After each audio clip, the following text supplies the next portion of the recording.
All right, hi, I'm Jeff Brown with another Level 5 Tech Tip. Today we're talking about the steering wheel on our HPD Honda LMP2 car. It's a fairly complex piece of equipment. Let's take a look at the backside of it here and see what's there.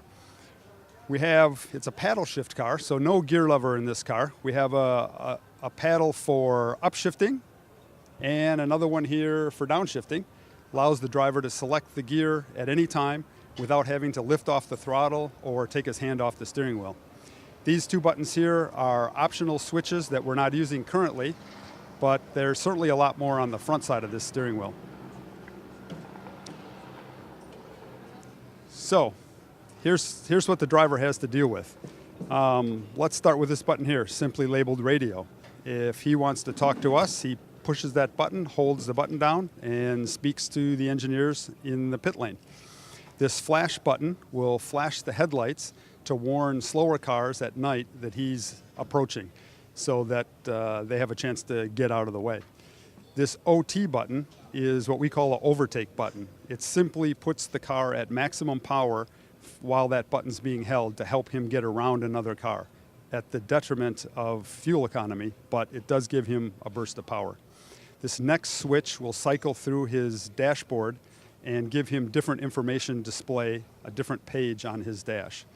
The fuel switch here allows us to lean or richen the fuel mixture depending on what we're trying to do from a fuel economy and pit window standpoint.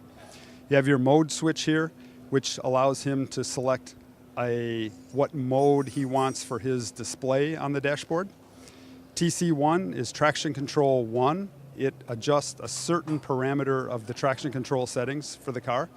TC2 adjusts a different parameter in the traction control. The neutral button allows him to select neutral because of the paddle shift.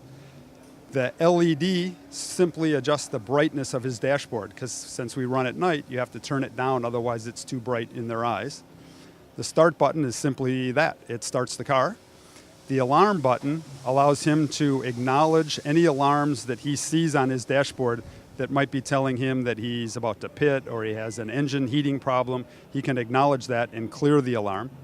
The drink bottle simply gives him a drink of water or energy drink that he has on board the car, pumps it straight in through the tube into his mouth that's in his helmet. And the pit speed, he depresses that and it limits the pit speed of the car as he comes down pit road to be under the ACO regulations. So drivers have a lot more to do than just steer the car around the racetrack and try to pass cars. They have to deal with all of this at the same time. It's a very complex job.